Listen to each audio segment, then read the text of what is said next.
The alpha they buried. There are places the world forgets on purpose.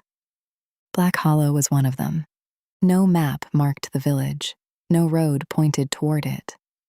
Travelers who wandered too close often swore the forest itself turned them around. They would follow a trail for hours only to find themselves standing exactly where they had begun, surrounded by the same crooked pines and the same silent mist. Most laughed it off. The few who insisted on returning were never seen again. The people of Black Hollow never called it a curse.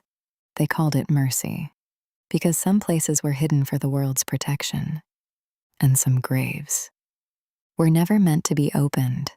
Every child born in the village learned the same story before they were old enough to read. Never walk beyond the seventh oak. Never enter the northern cemetery after sunset. And above all, never touch the black stone. No one remembered who had made those rules. No one questioned them. Not anymore. At the center of the forgotten cemetery stood a grave unlike any other. There was no cross, no name, no flowers, only a single slab of black stone, polished as though rain itself feared to stain it. 4 words had been carved into its surface so deeply that 3 centuries of wind and weather had failed to erase them. Let him sleep. When I was 7 years old, I asked my grandfather who was buried beneath it. He stopped trimming the roses growing beside my grandmother's grave and looked toward the northern forest. For a long time, he didn't answer. Then, in a voice so quiet I almost missed it, he said, "The only man the world feared too much to kill." I laughed. He didn't.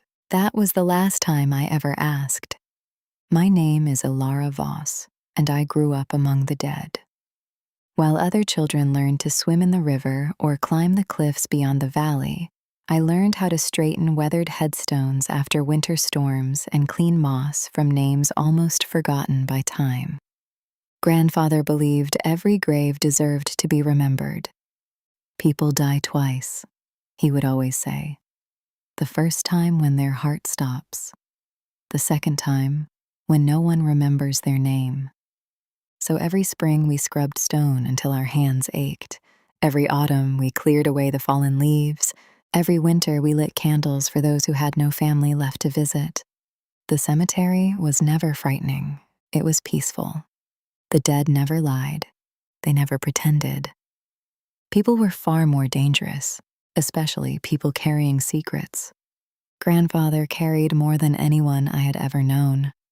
Every evening, just before sunset, he disappeared into the northern forest. Every evening he returned exactly 1 hour later. His boots were always muddy. His shoulders always seemed heavier. Whenever I asked where he had been, he smiled the same tired smile. Keeping an old promise. To whom? He never said. Life in Black Hollow followed the same rhythm every day. The church bell rang at dawn. Mrs. Holloway filled the square with the smell of fresh bread. Children chased one another through the narrow streets, while their parents pretended not to watch.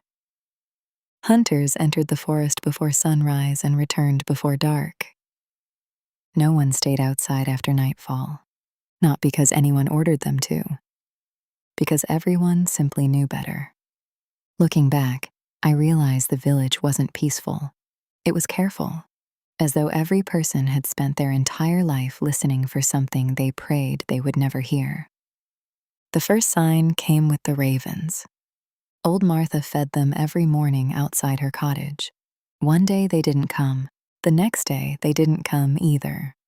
Within a week, every raven had vanished. "It has never happened before," she whispered to anyone willing to listen. People shrugged. Birds migrated. Birds died. Life continued. Then the wolves stopped howling. That frightened everyone.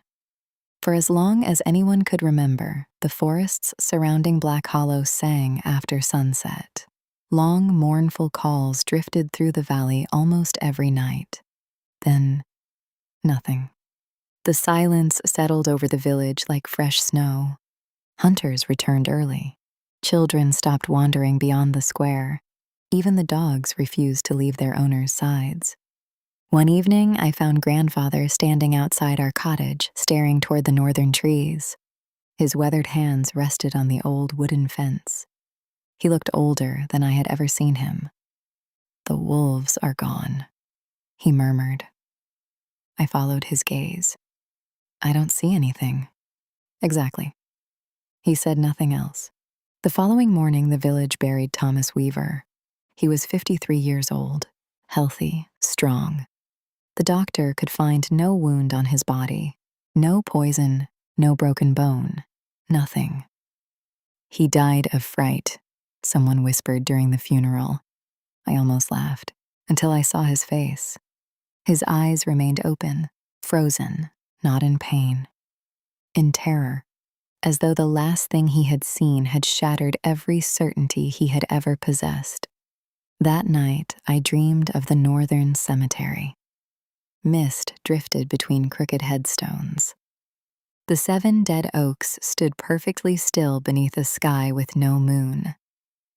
Someone was knocking, slowly, patiently, 3 times. Knock, knock, knock. The sound came from beneath the black stone. I stepped closer. The words carved into its surface seemed darker than the night itself. "Let him sleep." Another 3 knocks echoed beneath my feet.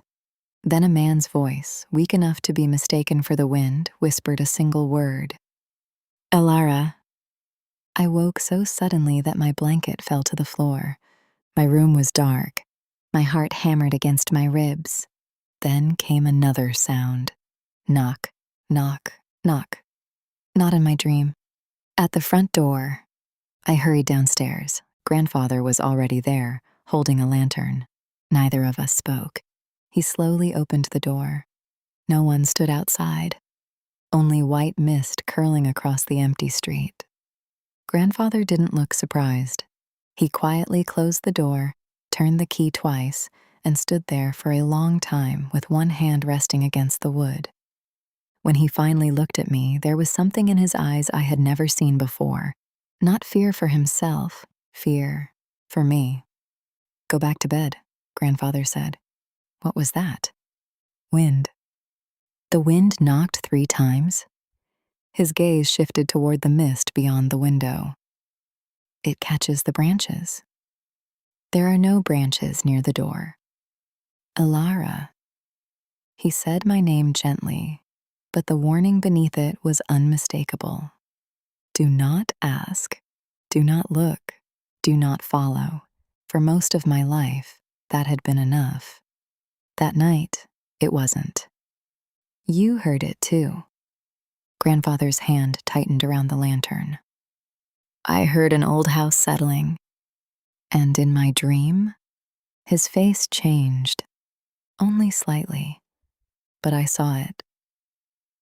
You never told me you dreamed anything. I heard someone beneath the black stone. The flame inside the lantern trembled.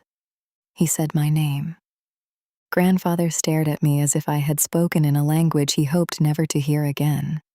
Then he reached out and gripped my shoulders. If you hear that voice again, you do not answer. The force in his words frightened me more than the knocking. Who is he? No one. You told me the world feared him too much to kill. I told a child a story. You weren't joking.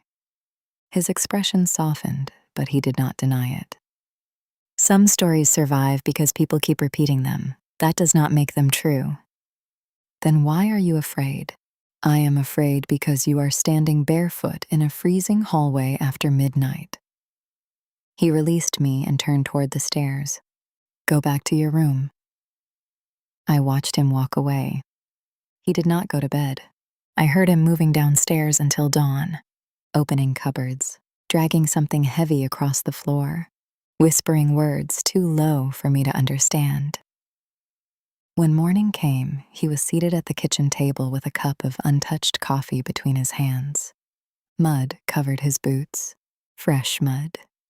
He had left the cottage while I slept. The northern cemetery lay nearly half an hour away. I said nothing. Neither did he. For the next 2 days, grandfather kept me close. He found reasons to accompany me everywhere, to the bakery, to the well, even to the southern cemetery where I had worked alone since I was 16. Whenever I asked whether he needed help, he answered that his knees were aching and he appreciated the company. His knees had never bothered him before. On the third morning, I found a dead raven on our doorstep. Its wings had been arranged carefully at its sides. A thin piece of black thread had been tied around one leg. Grandfather saw it before I could touch it. He lifted the bird with a shovel and carried it behind the cottage. "What are you doing?" "Burning it." "Why?" "Because dead animals carry disease." He poured lamp oil over the raven. When the flame caught, the black thread did not burn. It curled in the fire like something alive. Grandfather noticed. His face went pale. He remained beside the ashes long after the bird was gone. That evening, he forbade me from leaving the cottage. No explanation, no argument.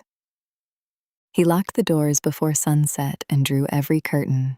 I pretended to obey. Then I waited. At precisely the same hour, he usually disappeared into the forest. Grandfather took his coat from the hook. "You said no one was leaving." "I need to check the southern gate." "The southern gate is visible from the kitchen window." His hand paused on the latch. "Alara." "What is happening?" "Nothing." Thomas Weaver died terrified. The ravens vanished. The wolves disappeared. Someone knocked on our door after I dreamed about the grave, and this morning you burned a bird because it had a string tied to its leg. He looked exhausted. "Please trust me." "I have trusted you my entire life." "Then trust me tonight." He stepped outside. I waited until his lantern vanished beyond the first line of trees. Then I followed him. The mist was thicker than usual. It clung to my skirt and dampened my hair. Grandfather's light floated ahead of me, appearing and disappearing between the trunks. I kept far enough back that he would not hear my footsteps. At least, I thought I did. Twice he stopped. Each time I pressed myself against a tree and held my breath. He would glance behind him, listen, then continue. The path narrowed as we approached the northern forest. No birds called overhead. No insects moved beneath the leaves. The silence was so deep that I could hear the blood rushing through my ears. Grandfather passed the 7th oak. For the first time in 17 years, I did the same. The iron cemetery gate emerged from the mist.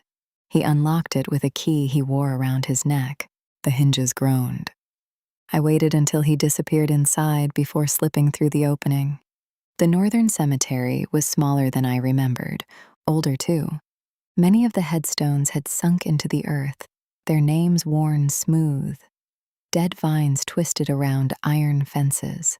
The 7 oaks stood in a crooked circle, their bare branches reaching inward. At the center waited the black stone. Grandfather stood before it. He placed his lantern on the ground and removed something from beneath his coat. A silver chain, not polished silver like jewelry.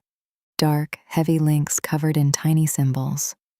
He wrapped the chain around the stone, pulled it tight, and fastened the ends with an iron lock. Then he knelt. From his pocket, he took a small knife. He cut the tip of his thumb. I nearly called out. A drop of his blood fell onto the stone. Nothing happened. Grandfather whispered words I could not hear. He pressed his bleeding thumb against the carved warning, "Let him sleep." The earth beneath my feet gave a faint shudder. Grandfather bowed his head. "For one more night," he whispered. "Please." Something knocked beneath the stone. Once, Grandfather froze. Twice. He slowly lifted his head. The third knock came harder. Dust slid from the grave. Grandfather backed away. A voice rose through the earth. Weak, rough, awake. "Elias?" Grandfather closed his eyes. "I know. You cannot keep her from me. I can try. You have tried. The voice was quiet, yet every word seemed to vibrate through the cemetery. 24 years. Grandfather's shoulders sagged. I gave her a life. You gave her a lie. She deserved peace. She deserved the truth. Grandfather gripped the silver chain. You will not touch her. A long silence followed. Then the man beneath the stone said, I have never harmed her. My breath caught. Grandfather turned. His eyes found me immediately. For a moment, neither of us moved. Then he stood so quickly, his knee struck the stone. Alara, I stepped from behind the tree. His face crumpled. What are you doing here? What are you doing? He rushed toward me. You must leave. The voice beneath the grave spoke my name. Alara. Every hair on my arms rose. Grandfather seized my wrist and pulled me toward the gate. I resisted. Who is he? Not here. He knows me. No. He just said he has never harmed me. He says whatever will bring you closer. The voice came again. Ask him who carried you from the mountain. Grandfather stopped.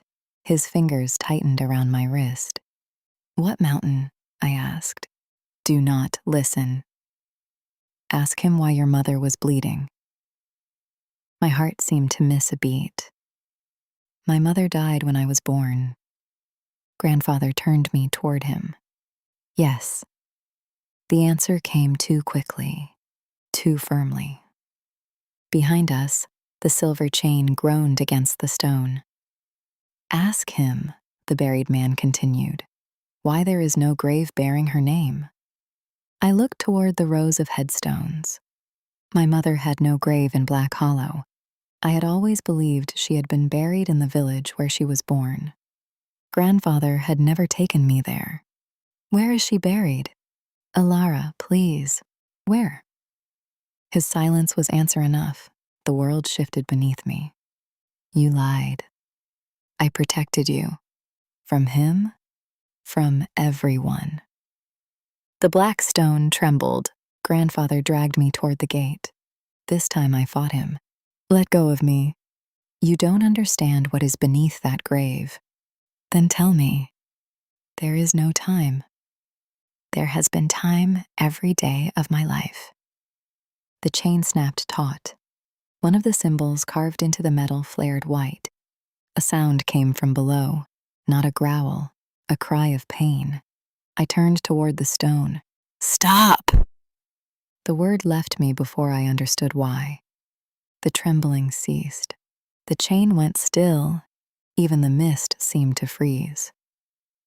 Grandfather stared at me. The buried man released a slow breath. Then, with something almost like wonder in his voice, he whispered, You can still command it. I didn't command anything. You don't know what you are. Grandfather pulled me close. That is enough. A branch cracked beyond the cemetery wall, then another. Something moved between the trees. Grandfather extinguished the lantern with his hand. Darkness swallowed us. Stay behind me.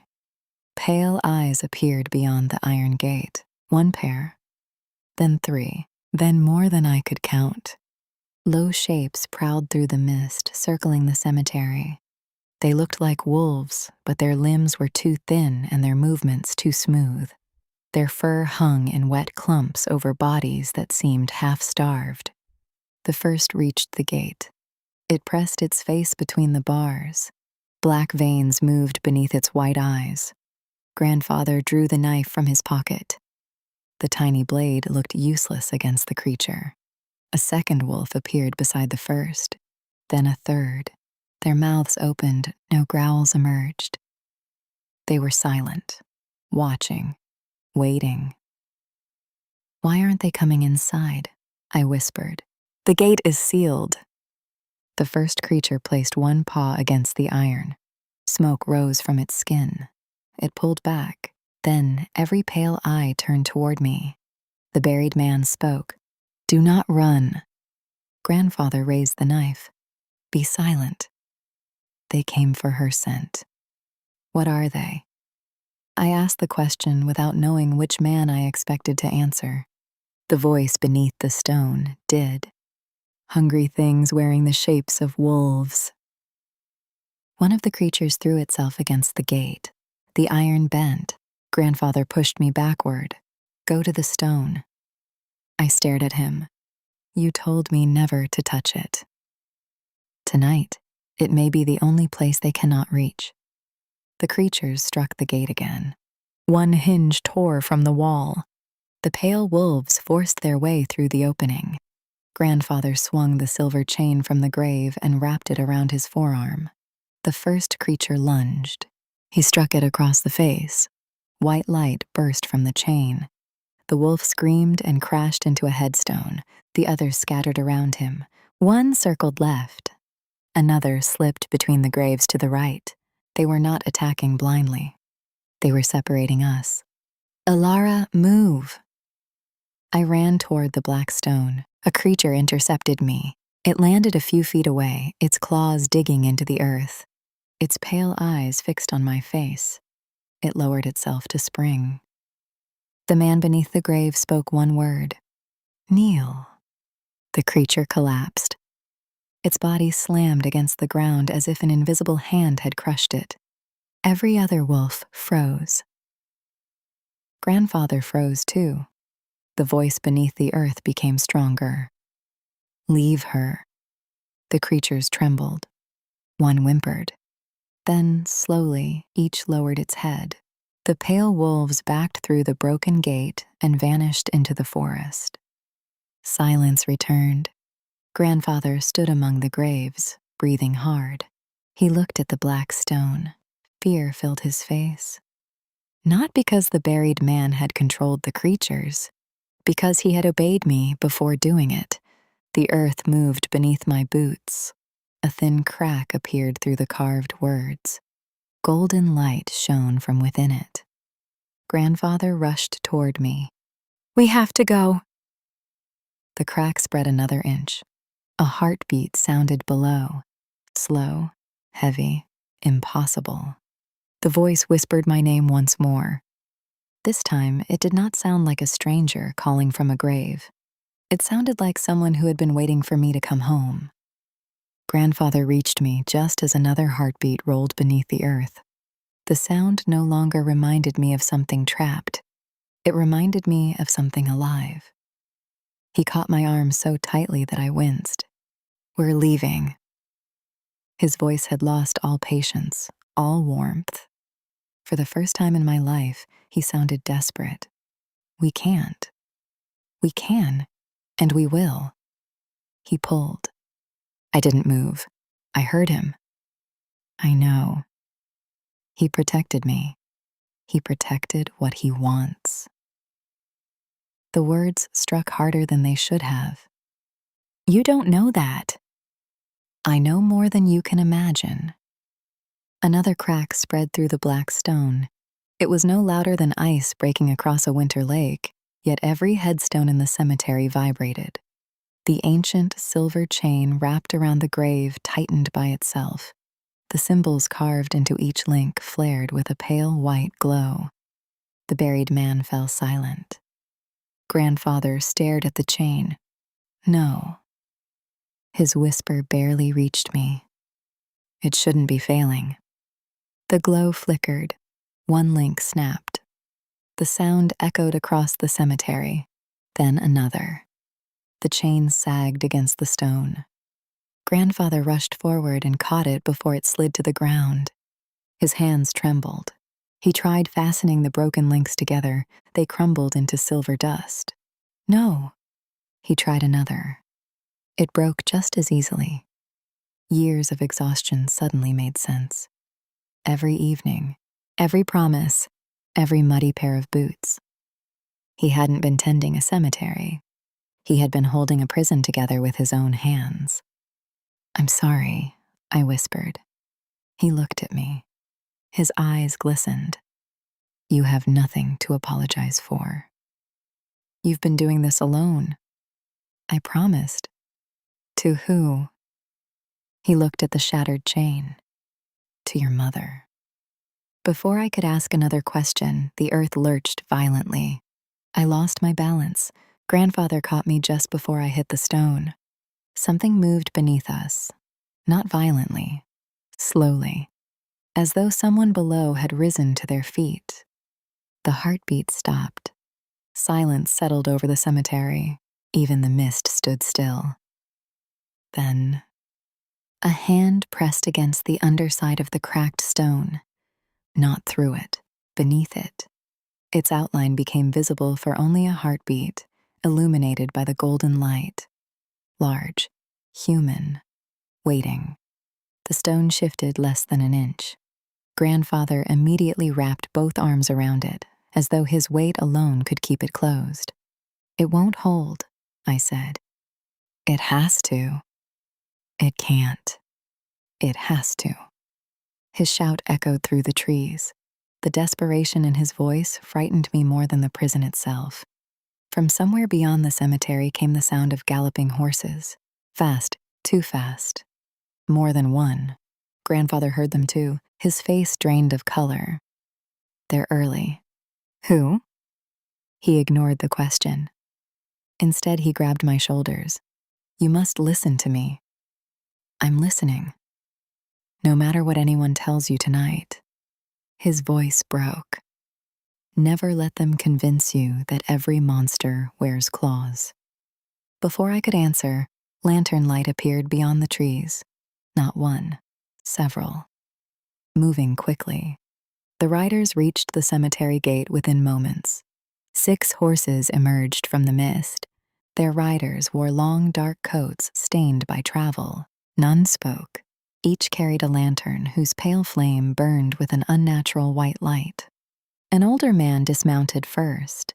His silver hair reached his shoulders, tied loosely behind his neck. A sword rested across his back. Not polished. Old. Used. His eyes swept across the cemetery before stopping on Grandfather. Elias. Grandfather stood slowly. I hoped you wouldn't come. I rode through the night. The older man's gaze drifted toward the cracked stone. His expression became unreadable. So, he whispered, it finally happened. You should leave. I can't. You don't understand. I understand enough. Only then did he notice me. His eyes lingered on my face. Something flickered across them. Recognition. Impossible recognition. He removed one leather glove. Very slowly, he knelt. Not to Grandfather. To me. The other riders exchanged uneasy glances. One of them whispered, Commander. He ignored him. What is your name? Elara. His eyes closed briefly. So she named you exactly as promised. My heart skipped. You knew my mother? He looked toward Grandfather. You never told her. I couldn't. You should have. I was trying to save her. The older man sighed. We're all trying to save her. He rose again. I'm Gideon. His voice carried neither kindness nor cruelty, only fatigue. I have been searching for this village for 23 years. Why? Because one day, his eyes drifted toward the prison. I knew he would call. The stone shifted again. A deep rumble rolled beneath our feet. Every horse panicked at once, rearing violently. The riders struggled to calm them. Only Gideon remained still. He looked directly at the cracked prison. Then, unexpectedly, he bowed his head, not in fear, in respect. I never thought I'd live long enough to see you again.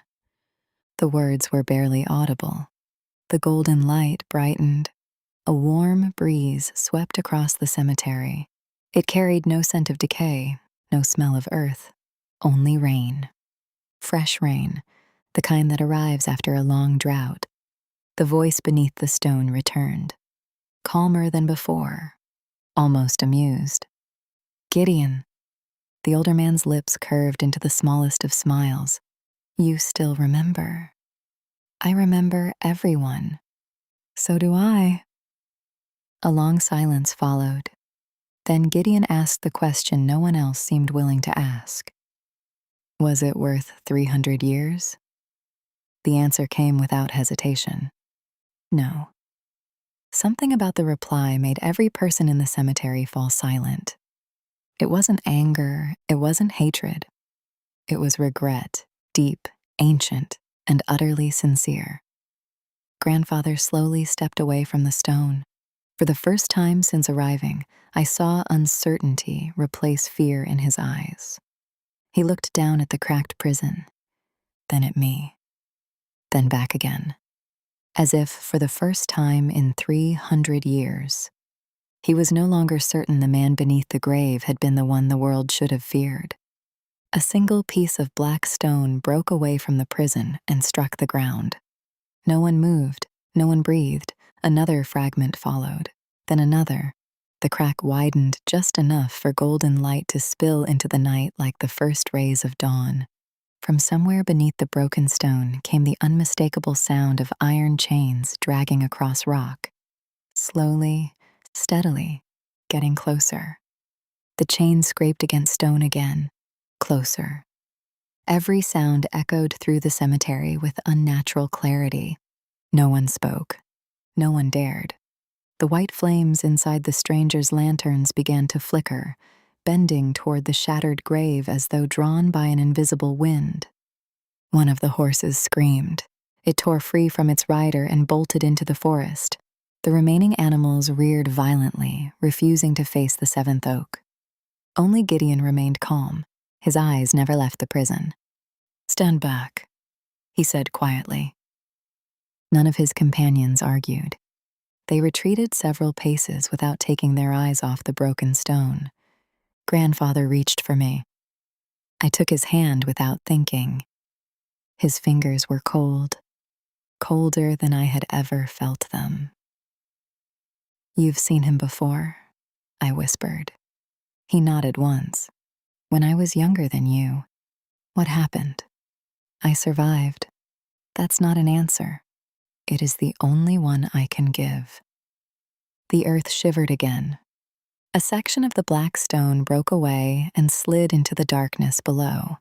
For the first time, I could see beyond the prison, not clearly, only shadows. Ancient stone steps descended beneath the grave, disappearing into golden light. A prison, not a coffin. Someone had not buried a body. They had imprisoned a living man beneath the earth. My stomach tightened. How? The question died before I finished it. Who could survive that? Who could survive 3 centuries alone? The answer came from below. I counted every winter.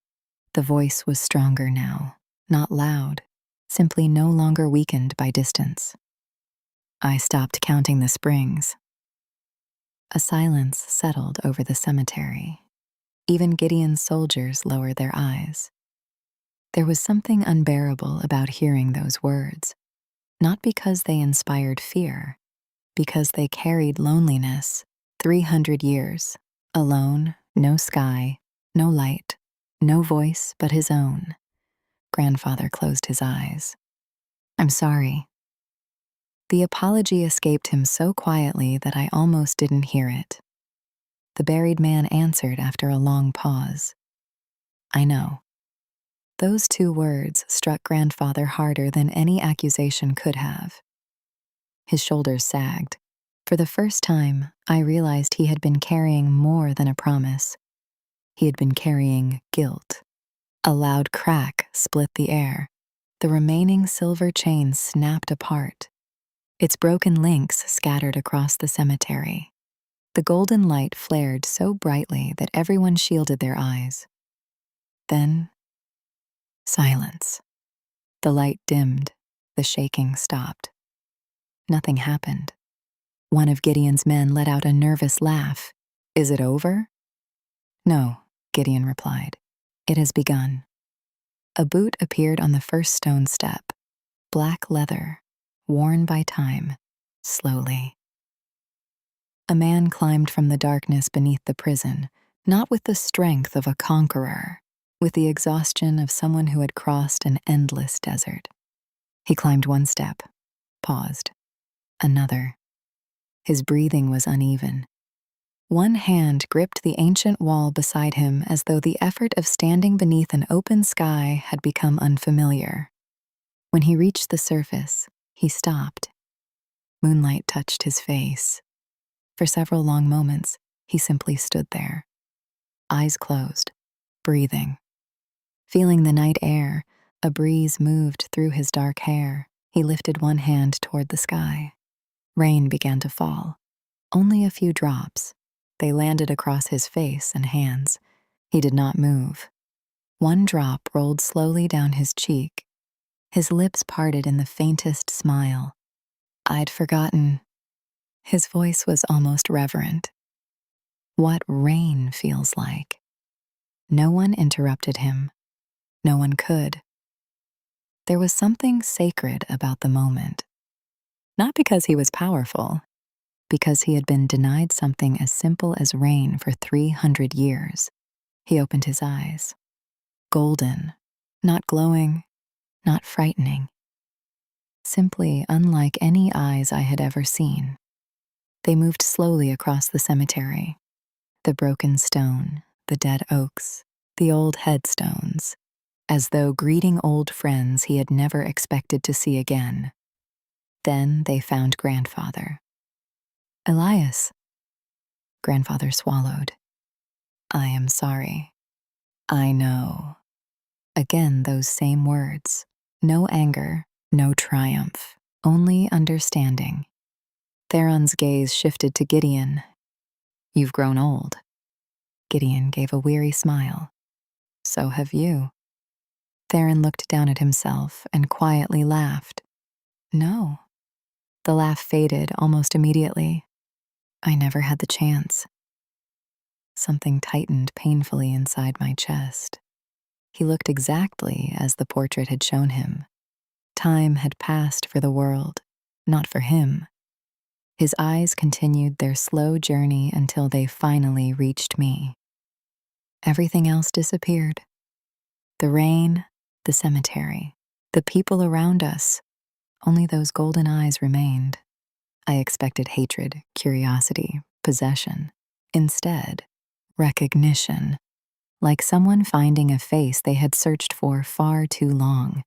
He took one hesitant step toward me. Grandfather immediately moved between us. Enough. Theron stopped. I wasn't going to touch her. I don't care. You should. Grandfather's jaw tightened. I made a promise. So did I. The two men stared at one another across the broken prison. Whatever history stood between them was older than my entire life. I could feel it. Theron lowered his eyes first, not in surrender, in respect. I won't ask you to break your word. Grandfather seemed surprised. Theron looked at me again. I will ask her to make her own. My heart began to pound. What promise? He didn't answer immediately. Instead, he looked around Black Hollow. The distant rooftops were barely visible through the trees. Smoke rose from a few chimneys. Everything appeared peaceful. Too peaceful. Theron's expression darkened. How many people still live here? Grandfather frowned. Why? Answer me. A little over 200. Theron became very still. Then he whispered, they stayed. Something in his voice made Gideon look sharply toward him. You know this village? Theron nodded. It wasn't called Black Hollow. What was it called? He smiled sadly. Home. No one spoke. I looked around the cemetery, the old graves, the worn paths, the crooked church steeple rising beyond the trees. He had walked these same roads, laughed with people who had long since turned to dust. The realization made him feel suddenly human. A sharp whistle shattered the silence. Every rider spun toward the forest. One of Gideon's scouts burst through the trees on horseback. His horse was lathered with sweat. He barely managed to stop before the cemetery gate. "Commander!" He was breathing so hard he could barely speak. We searched the eastern ridge. "What did you find?" The young man's terrified eyes moved past Gideon, past grandfather, until they landed on Theron. For a heartbeat, he forgot why he had come. Then he forced the words out. "They've crossed the river." Gideon's expression hardened. "How many?" "I couldn't count." Theron quietly closed his eyes. "They're early." The scout looked confused. "You know what we're talking about?" Theron opened his eyes again. "Yes." His voice was calm. "I always knew they would come." Gideon stepped closer. "You think they came because of your escape?" Theron shook his head. "No." He looked directly at me. "They came because she was found." A chill ran through me. "I don't even know who they are." "You will." His voice carried no threat, only certainty. "And when you do?" For the first time since leaving the prison, fear entered his eyes. "You'll wish the world had feared only me." The wind rose suddenly through the cemetery. The rain stopped as quickly as it had begun. Somewhere deep within the forest, a child's laughter echoed. Soft, distant, impossible. Every color drained from Theron's face. He whispered only one word. "No."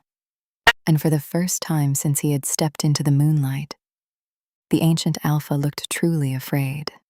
The laughter came again. Closer this time, a little girl's voice drifting between the trees. Soft, playful. "Wrong." Theron turned toward the sound so sharply that the chains still hanging from his wrists struck against one another. Gideon drew his sword.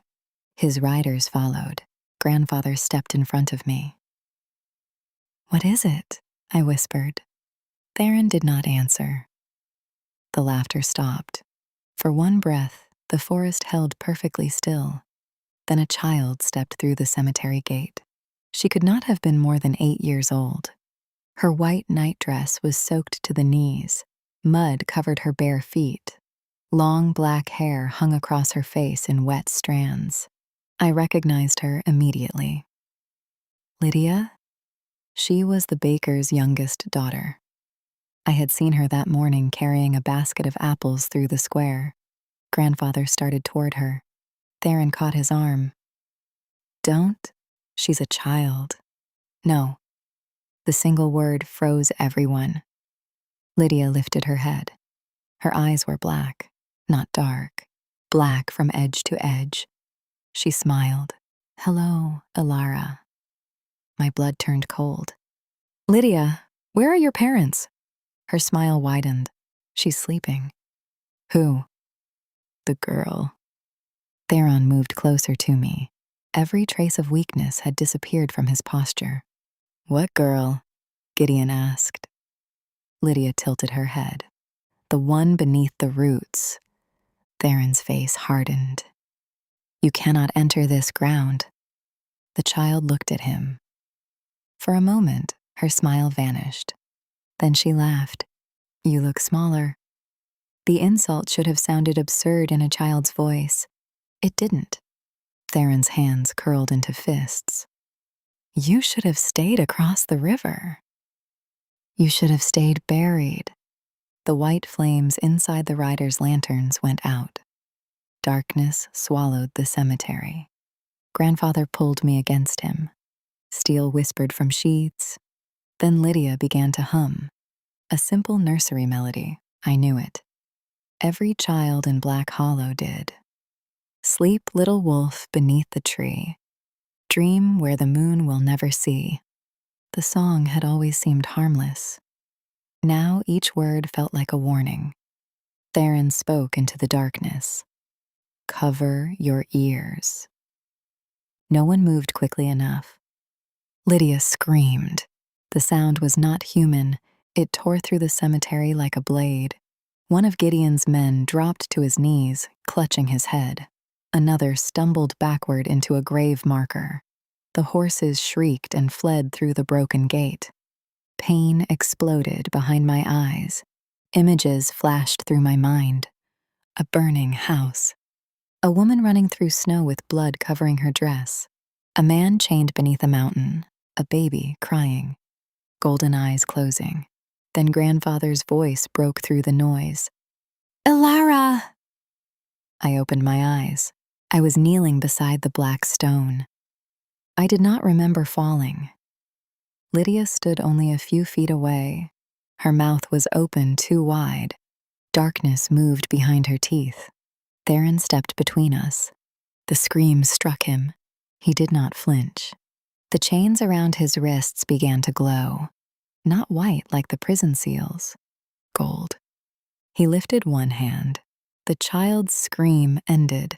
Lydia's body rose from the ground. Her legs kicked helplessly. A shadow tore itself from her back. It clung to her like smoke given claws. Theron pulled harder. The shadow stretched. Lydia screamed again, but this time the sound belonged to a frightened little girl. "Help me!" Grandfather lunged forward. Theron shouted, "Stay back!" The shadow wrapped itself around Lydia's throat. Theron's golden eyes blazed. "Release her." The creature laughed through the child's mouth. She opened the door. "No, you used her. She invited us." She was afraid. Fear is an invitation. Theron tightened his grip. The shadow peeled farther from Lydia's body. Its shape became clearer. Long arms, a narrow skull, a mouth filled with tiny white teeth. Gideon raised his sword. "Can it be killed?" "Not while it holds her." "Then what do we do?" Theron's gaze shifted toward me. "You send it somewhere else." I stared at him. "How?" "It came for you." Grandfather stepped forward. "No." Theron did not look away from me. "It has already touched her mind. She can command the threshold." "I don't know what that means." "You knew how to stop the chain." "That was an accident." "No." Lydia's feet jerked above the ground. The shadow tightened around her. Her face was turning blue. Theron's voice softened. "Elara, listen to me. Do not fight the fear." "What?" "Find it." I could barely breathe. "Find the part of you that wants to run, the part that believes this place cannot protect you." The creature turned its hollow face toward me. Its teeth clicked together. Theron continued, then closed the door. I wanted to tell him I couldn't. I wanted grandfather to take me home and lock every window, but Lydia was dying. So I closed my eyes. The cemetery disappeared. I found the fear easily. It had been waiting inside me all night. Fear of Theron, fear of grandfather's lies, fear of the voice beneath the grave, fear of the black-eyed child hanging above the earth. Beneath all of it was something colder, a memory that did not belong to me. A woman standing in a stone chamber, her hands covered in blood, her voice whispering, "Not my daughter, never my daughter." I reached for the memory. The moment I touched it, something inside me opened. Not a door, a vast, dark place. I felt roots twisting beneath black hollow. Old stone, buried bones, silver chains. And farther away, beyond the eastern river, hundreds of shadows pressing against an invisible boundary. Hungry, waiting. The creature inside Lydia saw it too. Its smile vanished. I understood. It had not come to frighten me. It had come to test whether I could still feel the barrier. I opened my eyes. Get out of her. My voice sounded different, deeper. The cemetery answered. Every dead oak bent inward. The earth trembled. The shadow screamed. I pointed toward the forest. Go back! The creature was ripped from Lydia's body. It struck the ground and clawed at the soil.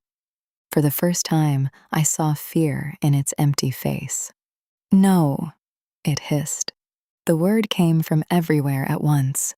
You are not awake. I took one step toward it. Go back.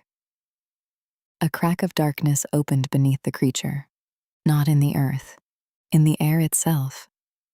The shadow clung to a headstone, its claws carved deep marks through the rock. Theron moved behind me. His voice was barely a whisper. Close it. I raised my hand. The darkness pulled. The creature shrieked, then it vanished. The opening sealed with a sound like a breath being taken. Silence returned. Lydia fell. Grandfather caught her before she hit the ground. Her eyes were normal again. She gasped and began to cry. I stood frozen beside the broken grave. No one spoke. Gideon's men stared at me as though I had become something unfamiliar. Grandfather held Lydia against his chest. His face was filled with relief and terror. Theron looked at me differently, not with surprise, with certainty. You remember, he said. I remember nothing. Your blood does. I turned on him. Stop speaking in riddles. His expression tightened. You are right. The admission startled me. He looked toward the trees. We do not have much time. You keep saying that, because every moment we stand here, more of them cross the river. Then tell me why. Grandfather lowered Lydia gently onto the grass. Alara. No. My voice echoed through the cemetery. He stopped. I looked at each of them. Grandfather, Gideon, Theron. 3 men carrying pieces of my life as though they belonged to them. No more promises. No more protecting me with lies. Theron's gaze lowered. Grandfather looked suddenly very old. Gideon sheathed his sword. I stepped closer to Theron. You said they came because I was found. Yes. Who are they? The Hollowed. What do they want? You. Why? Theron's answer came quietly. Because your mother stole you from their queen. The cemetery seemed to tilt beneath me. My mother died giving birth. No, Theron said. Grandfather closed his eyes. Theron looked at him once before continuing. Your mother died closing the gate beneath the eastern mountain. The images from the scream returned. Blood on snow, a crying baby, a woman running. I could not breathe. You were there. Theron's face changed. Pain crossed it so quickly I almost missed it. Yes. Did you know her? I loved her. The words entered me like a knife. Grandfather stepped forward.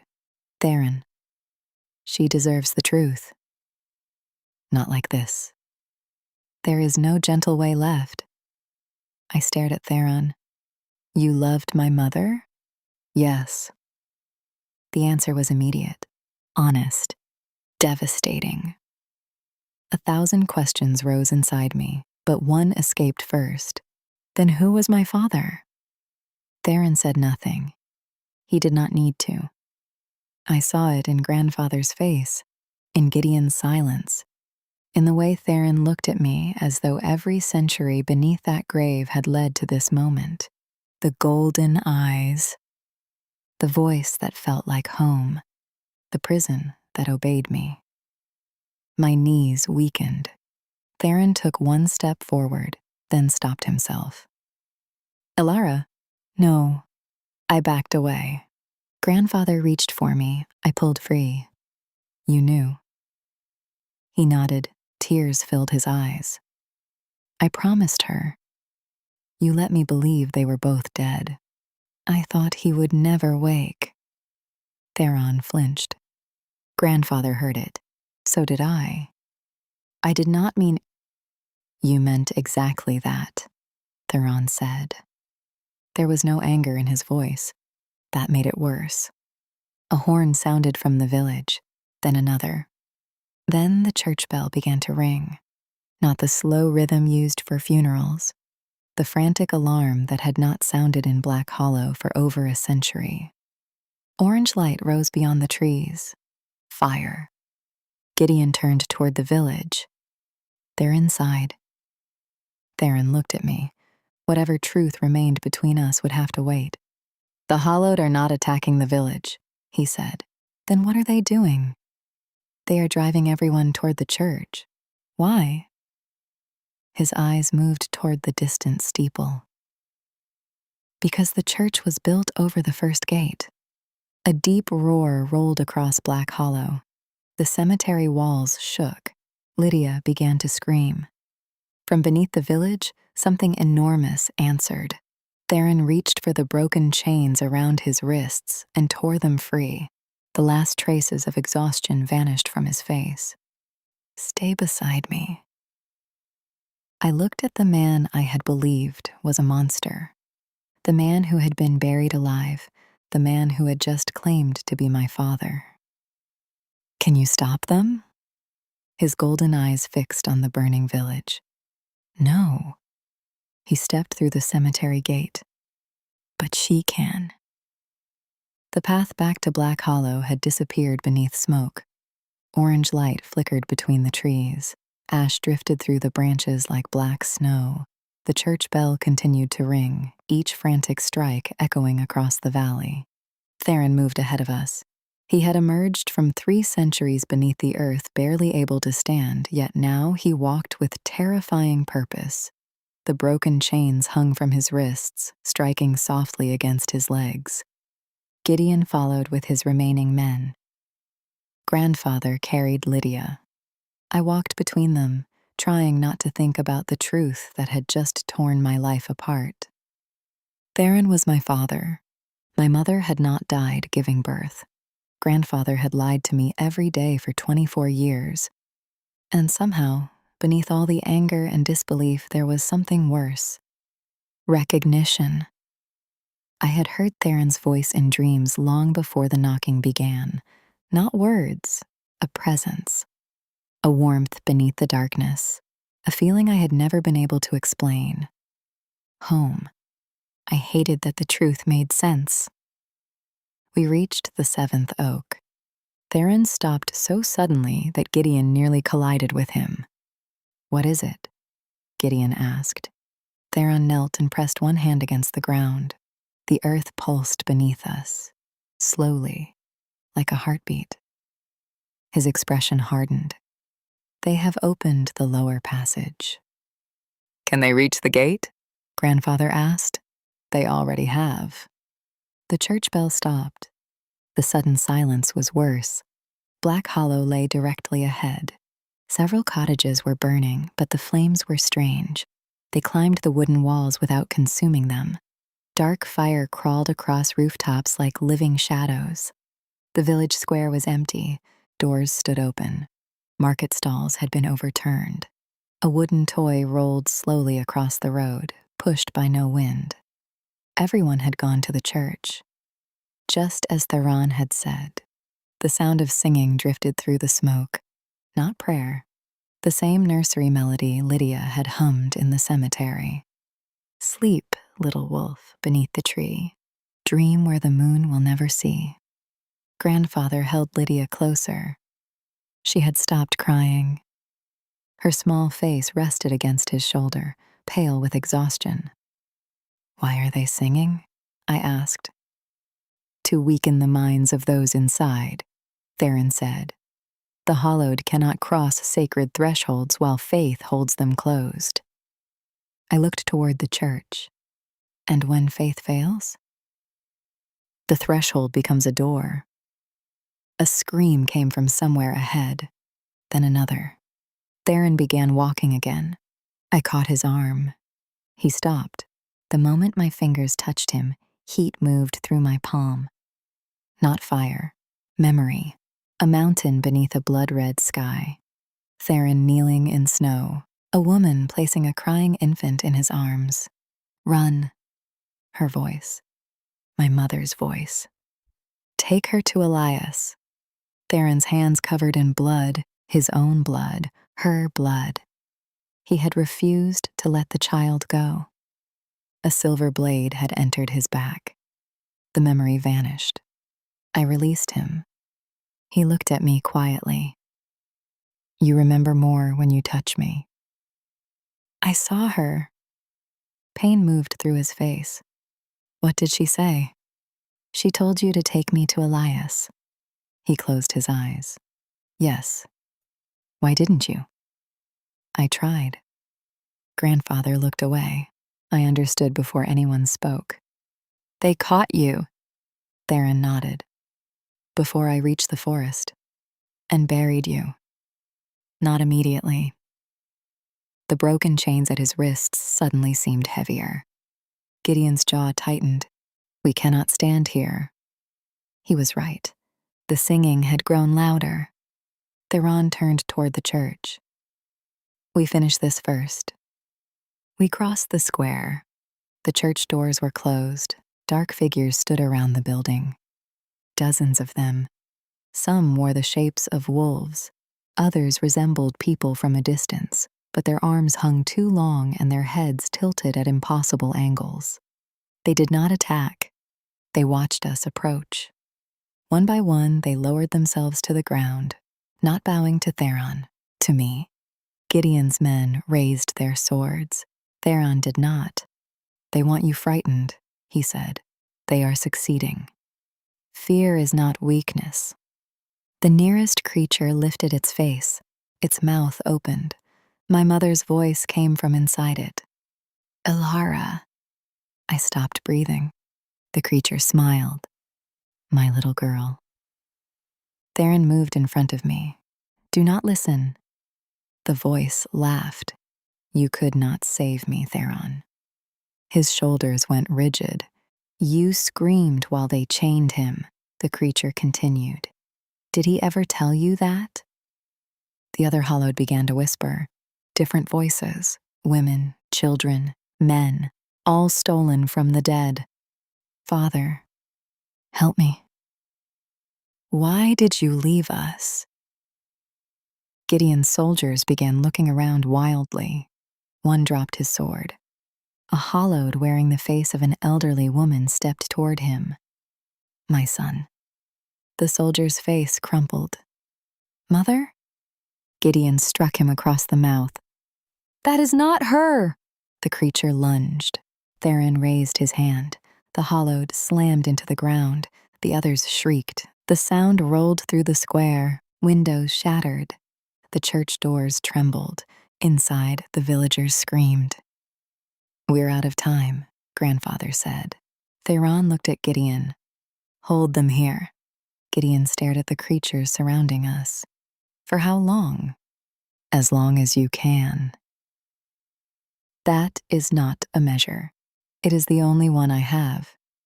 Gideon gave a humorless smile, still giving impossible orders. Theron's mouth almost curved. You always preferred them. Gideon drew his sword. White light ran along the blade. His men formed a circle. Go. Theron turned toward me. We enter the church. Grandfather shifted Lydia in his arms. I am coming. No, Theron said. Take the child somewhere safe. There is nowhere safe. Theron looked at the old man who had guarded his daughter for 24 years. For a moment, the anger between them disappeared. Only trust remained. Then stay behind us. We reached the church steps. The doors had been barred from inside. Theron struck them once. Open. Silence answered. He struck again. Father Alden, open the doors. A voice came from within. How do we know it is you? Theron's expression changed. You don't. Whispers rose inside. Someone began crying. Grandfather stepped forward. It's Elias Voss. Elara is with me. The bar scraped slowly away. The doors opened just wide enough for us to enter. Hands pulled us inside. The doors slammed closed again. Every person in Black Hollow seemed to be crowded into the church. Families filled the pews and aisles. Children hid beneath benches. Hunters stood near the windows holding axes and farm tools. Candles burned along every wall. Their flames were blue. Father Alden stood before the altar. He was a thin man with kind eyes and trembling hands. When he saw Theron, the color left his face. Oh, God. Theron looked around the church. God has very little to do with what is beneath this place. Several villagers recoiled. Murmurs spread through the crowd. The butcher recognized me. Ilara, what is happening? Others began shouting questions. Why are they calling her name? Who is that man? Where did those things come from? Theron climbed onto the first step before the altar. His voice cut through the panic. Silence. The church obeyed. Even the children stopped crying. Theron looked across the people of the village he had once called home. I will explain only what you need to survive. An older woman made the sign of protection against her chest. You are the man beneath the stone. Yes. Fear moved through the crowd. Theron did not deny it. 300 years ago, something was sealed beneath the eastern mountain. The gate below this church is connected to it. Tonight, the seal is failing. Because you woke! Someone shouted. Theron looked toward the voice. No. His answer was calm. I woke because it was failing. The distinction silenced them. Father Alden gripped the wooden cross hanging around his neck. What is beneath us? Theron turned toward the altar. The first path into the hollow. A deep impact shook the church doors. People screamed. Gideon shouted outside. Steel struck stone. Theron continued. The creatures surrounding this church are pieces of something older than your village. They have no true bodies. They enter through fear, grief, and memory. Another blow struck the doors. One hinge bent inward. How do we stop them? Father Alden asked. Theron looked at me. The entire church followed his gaze. I wanted to disappear. Instead, I stood still. Ilara can close the gate. The villagers began whispering. Grandfather moved beside me. She does not know how. She will. That is not good enough. Theron stepped down from the altar. It has to be. The floor beneath us cracked. A thin black line appeared between the stones. Cold air rose through it. Every candle bent toward the altar. The nursery song began again. Not outside. Below us. The children in the church covered their ears. Father Alden backed away. The entrance is beneath the altar. Theron nodded. Move it. 4 men rushed forward and pushed against the heavy wooden structure. It did not move. Theron joined them. His chains dragged across the floor. Together, they forced the altar aside. Beneath it was a circle of black stone, the same stone that had covered Theron's prison. Words had been carved around its edge. No one in the church seemed able to read them. I could. Blood closes what blood began. My mouth went dry. Theron saw my expression. What does it say? I told him. Grandfather whispered a curse. Theron knelt beside the circle. He pressed his hand against the center. The stone reacted instantly. Golden lines spread outward beneath his fingers. The church shook. He pulled his hand away. It recognizes me. Because you opened it? I asked. No. He stared at the glowing lines. Because my blood was used to build the seal. A terrible understanding settled over me. Then your blood began it. Theron looked up. Yes. And mine closes it. He did not answer. He did not need to. Grandfather stepped between us. No. The word echoed through the church. Theron rose. Elias? No. Her mother gave everything to close the mountain gate. You will not ask the same of Alara. I am not asking her to die. You don't know what it will take. Theron's silence confirmed it. Grandfather's face twisted with fury. You don't know. No. And you would still let her try? Theron looked at me. If the gate opens fully, everyone here dies. Grandfather's eyes filled with tears. She is not everyone. No, Theron said softly. She is my daughter. The words silenced the church. Grandfather stared at him. Theron continued. And that is why I would tear this world apart to keep her alive. Another impact struck the doors. Wood splintered. Gideon cried out. Theron turned toward the entrance. But if she does nothing, there will be no world left to protect her from. The stone circle beneath the altar began to open, not lifting, separating. Darkness appeared between its halves. A wind rushed upward, carrying the smell of wet earth and something ancient. The blue candles went out. People screamed. Then a woman climbed from the opening. She wore a torn white dress. Her dark hair fell across her shoulders. Blood covered her hands.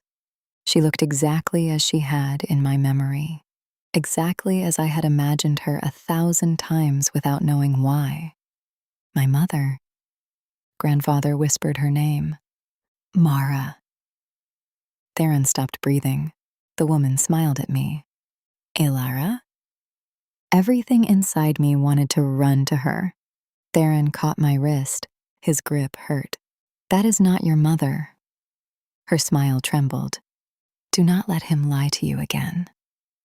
Theron's face broke. For one terrible moment, I saw how desperately he wanted it to be her.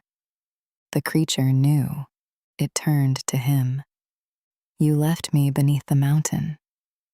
No, he whispered. You let them take you. I tried to return. You failed. Theron's hand loosened around my wrist. The woman stepped closer. You failed both of us. The darkness beneath her dress twisted like smoke. I saw it, a crack in the illusion. My mother's face remained perfect, but her shadow had too many arms. I gripped Theron's hand. The memory opened again. Snow, blood, my mother placing me against his chest. Theron refusing to leave her. She touched his face. Listen to me. Her voice was steady despite the blood pouring from her side. They need your blood to break the seal. They need hers to control what comes through. Take her away. Theron shook his head. I will not leave you. My mother smiled. You are not leaving me. You are saving her. Then she kissed him. Not desperately, tenderly, as if she already knew it would be the last time. The memory changed. Men emerged from the trees. Silver weapons. Gideon, younger, shouting a warning. Grandfather taking the infant from Theron's arms. Theron turning back toward Mara, the blade entering his spine. He fell. The last thing he saw before darkness took him was my mother standing alone before the gate. She closed it herself, not because Theron failed her, because she chose to save us. I released his hand. The church returned. The creature still wore her face. You are lying, I said. It looked at me. Alara. My mother never blamed him. Its expression flickered. You do not know what she felt. I do now. The creature's beautiful face began to crack. Black lines spread through its skin. Theron looked at me. I tightened my grip on his hand. She saved us. His eyes filled with something deeper than tears. The thing wearing Mara's face screamed. Its body split open. Shadow poured from inside it and flooded the church ceiling. The villagers cried out.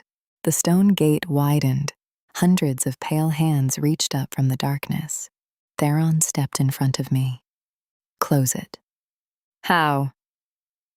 He looked at the words around the stone. Your blood. Grandfather grabbed my arm.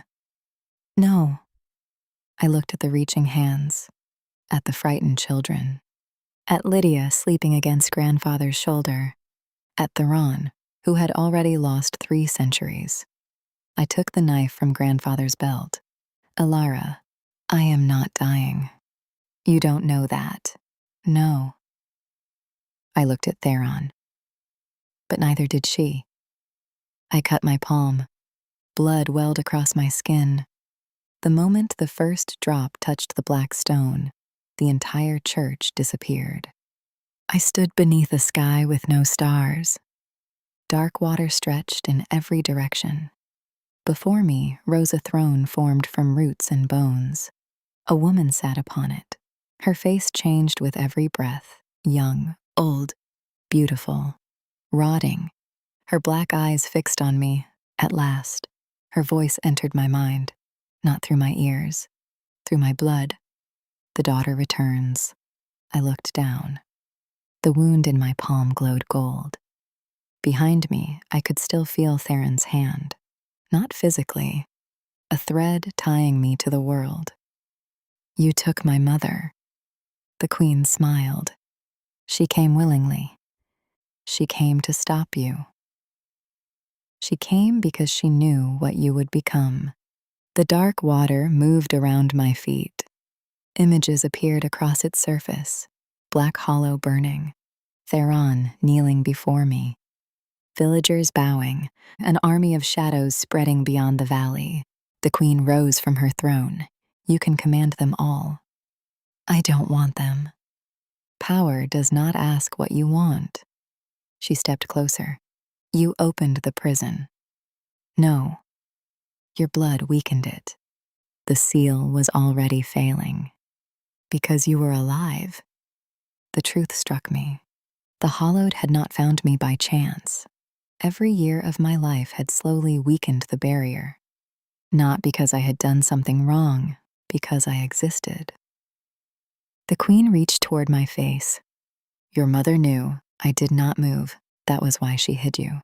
You're lying. Ask your father. The black water showed me Theron beneath the church, holding my bleeding hand against the seal. Fear filled his golden eyes. Not fear of the Hallowed, fear of me. The queen smiled. He knows what you are. I felt the darkness pressing against me, waiting for doubt, waiting for fear. Then I remembered Theron standing in the rain, not as a king, not as a monster, as a man who had forgotten what rain felt like. I remembered grandfather cleaning forgotten graves because everyone deserved to be remembered. I remembered my mother's last words. You are saving her. Not a weapon, not a queen. Her. Me. I looked at the woman on the throne. My mother did not hide me because she feared what I would become. The queen's smile faded. She hid me because she knew you would try to decide for me. The dark water began to tremble. I raised my bleeding hand. The golden light spread across my fingers. The queen stepped back. You cannot close what you are. I am not the gate. The thread tying me to Theron brightened. I am the lock. The hollow shook. The throne cracked. The queen screamed. Darkness rushed toward me from every direction. I closed my fist, and the world slammed shut. I woke to someone calling my name. Not the queen, not the Hallowed, Theron. Alara. His voice was close, terrified. I opened my eyes. The church ceiling swam above me. Dust drifted through the air. Several beams had cracked. The windows were shattered, and gray morning light had begun to filter through the smoke outside. I was lying beside the sealed circle beneath the altar. Theron knelt over me. One hand supported my head. The other was pressed against my wounded palm, holding it so tightly that his fingers had turned white. Alara. I'm here. The breath left him, not as a sigh, as if he had been holding it for 300 years. He lowered his forehead against mine. For one quiet moment, the ancient alpha who had commanded monsters and broken prisons disappeared. He was simply my father. "You came back," he whispered. "I told you I wasn't dying." "You also walked willingly into the hollow." I didn't know that part when I said it. A broken laugh escaped him. It sounded unfamiliar, almost painful. Grandfather dropped to his knees beside us. He pushed Theron's hand aside long enough to inspect my face, my eyes, my breathing. Then he pulled me against his chest. "You impossible girl." His voice broke. "You stubborn, impossible girl." I wrapped my arms around him. He smelled of smoke, earth, and the herbs he used in the cemetery. Home. "I'm sorry." "No." He held me tighter. "Never apologize for surviving." Across the church, people slowly began to rise. Some had been thrown from the pews when the gate closed. Others clung to one another beneath the broken windows. But they were alive, all of them. Lydia sat awake in Father Alden's arms, watching me with tired, frightened eyes. When she saw me looking, she smiled. Outside, the sounds of battle had stopped. Theron helped me stand. My knees trembled, but the darkness beneath the stone was gone. The circle had sealed completely. The words around its edge had changed. No longer, "Blood closes what blood began." Now they read, "Choice ends what fear created." Theron read them over my shoulder. "She changed it," he murmured. "My mother?" He nodded. "Or you." The church doors creaked open. Everyone turned. Gideon stood in the entrance. Blood ran down one side of his face. His coat had been torn almost completely from one shoulder, and the white light along his sword had faded to a weak glow. Behind him, dawn spread across Black Hollow. The dark flames had vanished. The creatures were gone. Gideon looked at Theron. "Next time you ask me to hold an army, be more specific about the duration." Theron's mouth curved.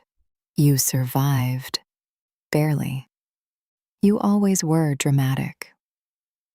Gideon stared at him. Then, unexpectedly, he laughed. It was exhausted and rough, but it broke something in the room.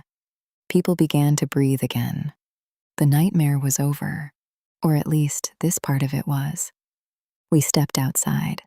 Black Hollow looked wounded. Several rooftops had collapsed. Windows lay shattered across the square. Smoke rose from cottages, but the wood beneath the blackened marks remained strangely untouched. The Hollowed had not come to destroy the village. They had come to frighten it, to herd everyone toward the gate. The villagers emerged slowly from the church. No one knew what to say. They watched Theron, some with fear, some with suspicion, a few with gratitude. Old Martha was the first to approach him. She had lived in Black Hollow longer than anyone except Grandfather. Her back was bent, and she walked with a carved wooden cane. She stopped before Theron and studied his face. "My grandmother told me stories about you." Theron lowered his eyes. They were probably unpleasant. "She said you once carried 3 children out of a burning mill." His expression changed. "I remember." "She was one of them." Theron stared at her. Martha raised a trembling hand and touched his cheek. "She waited for you to return." His eyes closed. "I'm sorry." "She never believed you abandoned them." Around us, the villagers listened. Martha turned toward the ruined church. "Perhaps we buried the wrong story." No one argued. The village spent the morning counting survivors. Not one person had died. Gideon's riders had suffered injuries, but all remained alive. Even the creatures that had worn the shapes of wolves were gone, leaving no tracks behind. By midday, rain began to fall. Real rain. It washed soot from the rooftops and blood from the square. Theron stood beneath it without moving.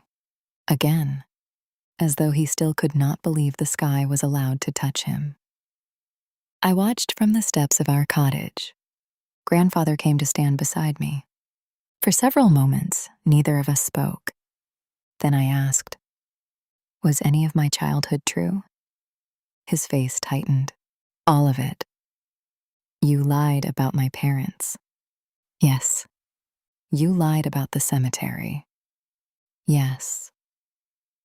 "You followed me everywhere because you knew this might happen." "Yes." I looked at him. "Then how can you say all of it was true?" "Because every bedtime story, every winter beside the fire, every flower we planted, every grave we cleaned." His eyes filled.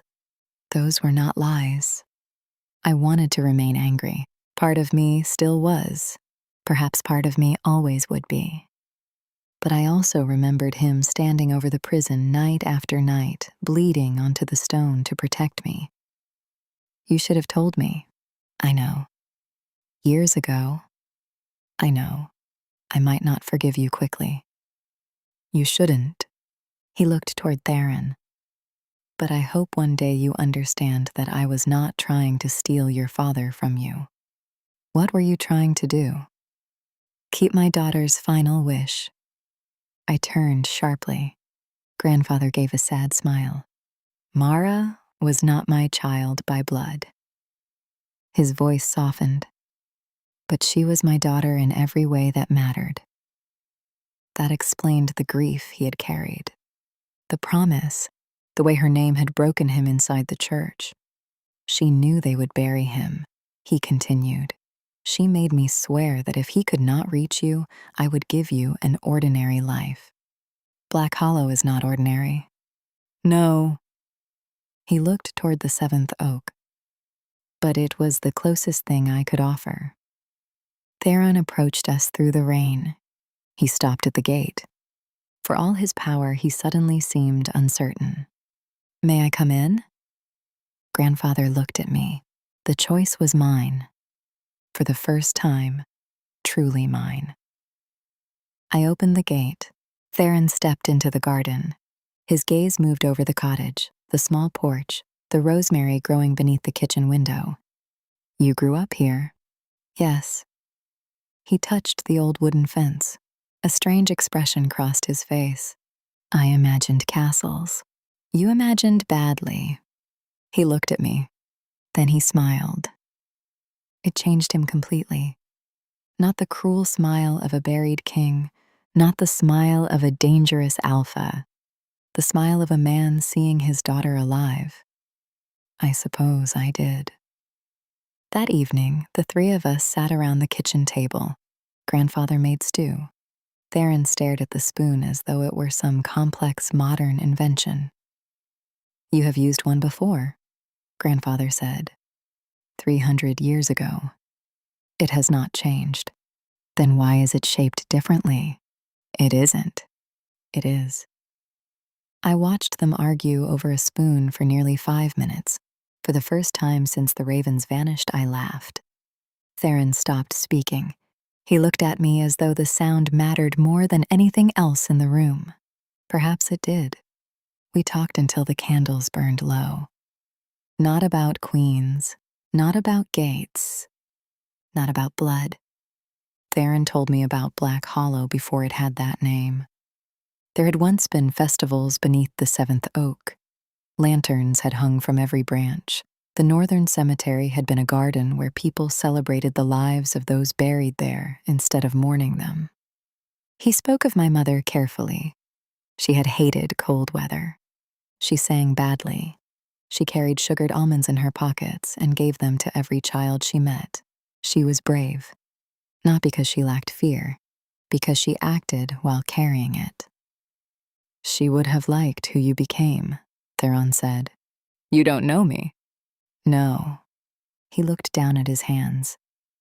"But I would like to." Outside, the wolves began to howl. The sound rolled through the valley.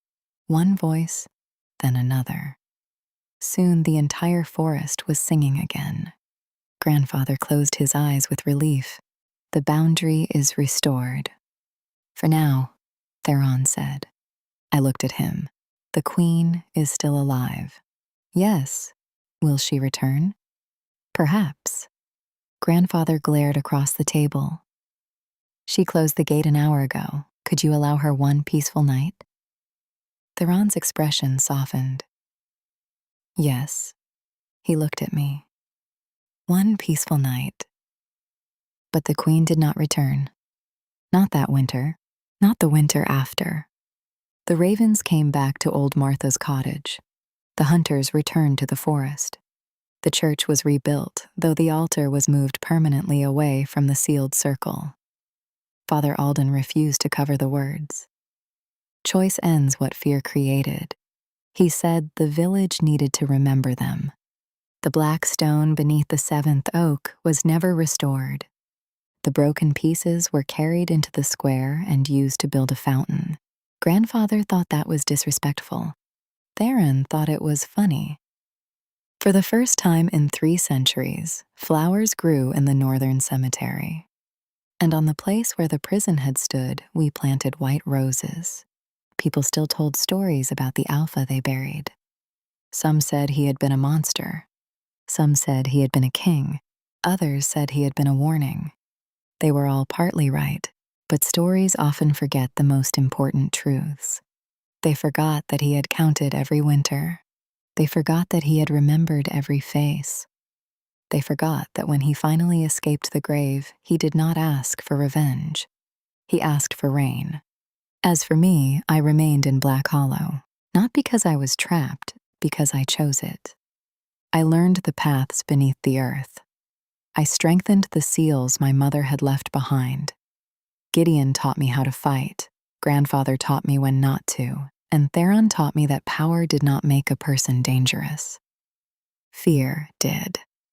Especially the fear of what we did not understand. Years later, children would still dare one another to cross the seventh oak after sunset. They would creep through the cemetery, holding lanterns and whispering old warnings. Never touch the black stone. Never answer the voice beneath the grave. Let him sleep. But there was no stone anymore, no grave, no voice beneath the earth, only white roses moving in the wind.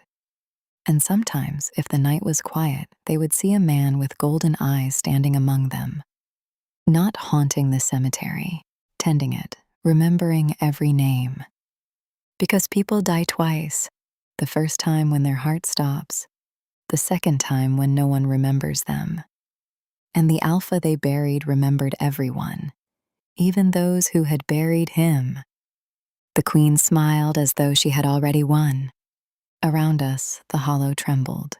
The throne of roots cracked beneath her feet, yet she remained perfectly still, watching me with the patience of something that had waited thousands of years. You cannot destroy me, she said. I know. The words surprised even me. I don't have to. For the first time, uncertainty crossed her face. I looked beyond her. The endless black water stretched farther than I could see. Countless pale figures stood beneath its surface, reaching upward but never breaking through. Not soldiers, not monsters. Prisoners. Every soul the hollow had consumed still lingered there, suspended between memory and oblivion. They belong to me, the queen whispered, following my gaze.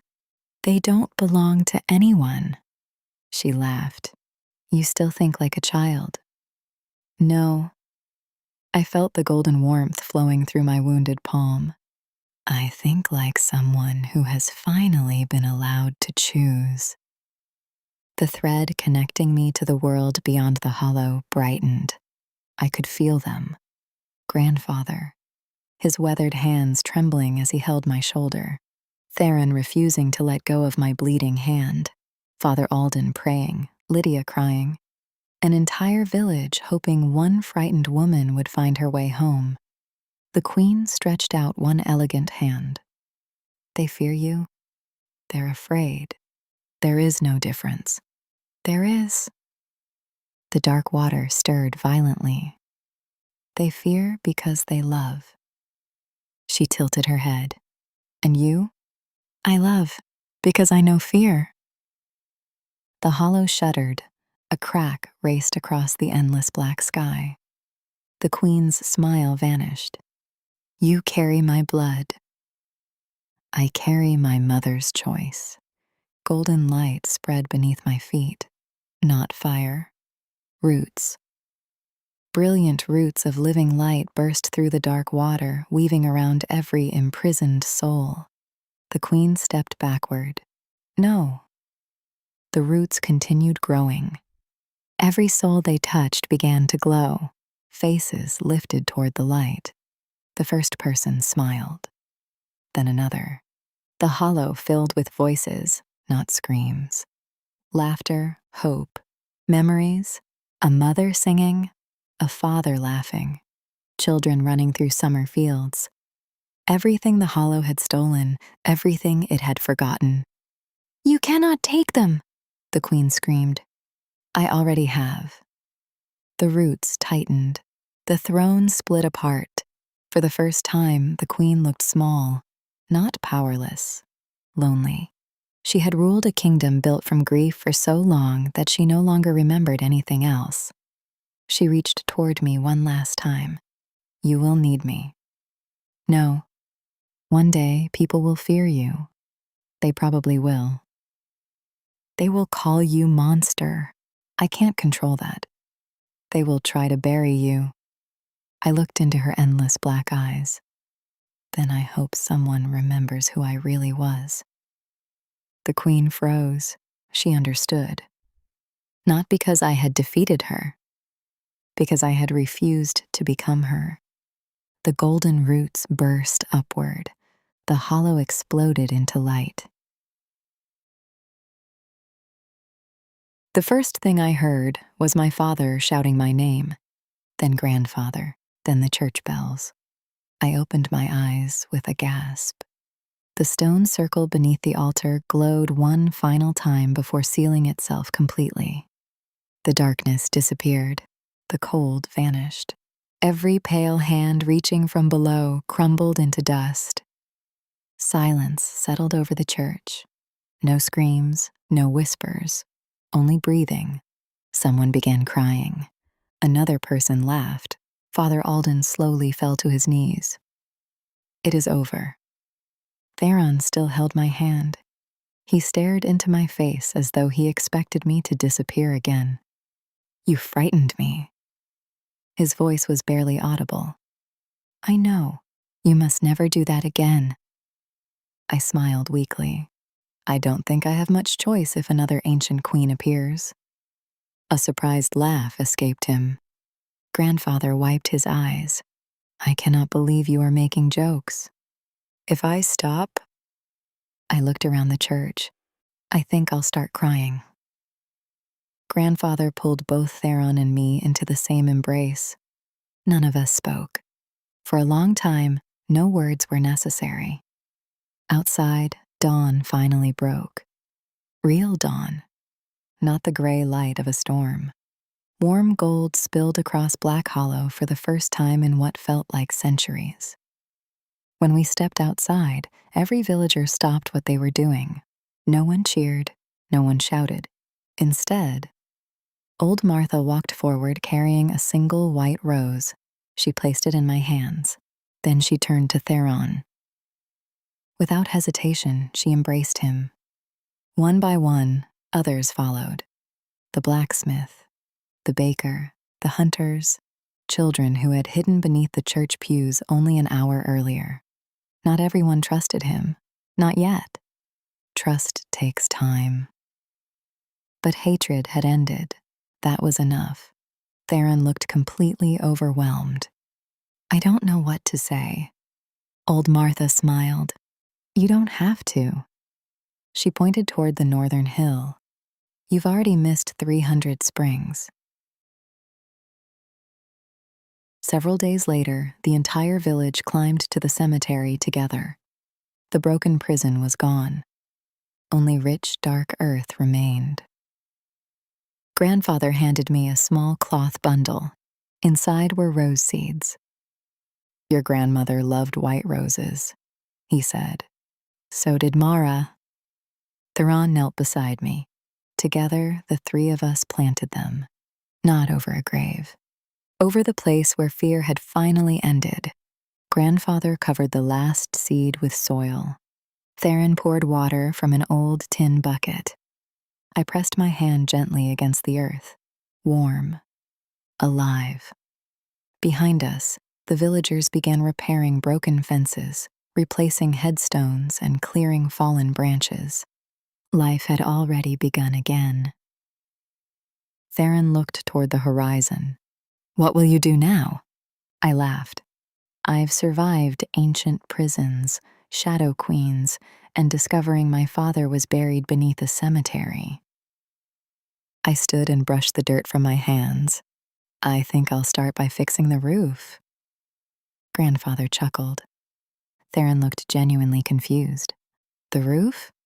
It leaks. He blinked. The world nearly ended. And the roof still leaks. After a moment, even he laughed. It was a full laugh this time. Bright, free. The sound echoed across the cemetery. Birds burst from the trees. Ravens circled once overhead before settling among the branches of the seventh oak. The wolves answered from somewhere deep within the forest. For the first time in 300 years, Black Hollow no longer sounded haunted. It sounded alive. Years later, travelers would sometimes find the village. The mist no longer turned everyone away. Those who arrived were always welcomed. If they asked about the white roses blooming on the northern hill, the villagers would smile. Some would tell them an old legend. Others would simply point toward the cemetery. There, almost every evening, 3 figures could be seen tending forgotten graves. An old man with gentle hands, a woman with eyes that always searched for hope, and a tall man with golden eyes who never passed a weathered headstone without stopping to brush away the moss. When visitors asked why he spent so much time among the dead, he always gave the same answer. Because no one deserves to be forgotten. And if someone looked closely, they would notice something else. Whenever rain began to fall, the man would stop whatever he was doing. He would close his eyes, lift his face toward the sky, and smile, as though, after 300 years beneath the earth, he still couldn't believe the rain belonged to him again.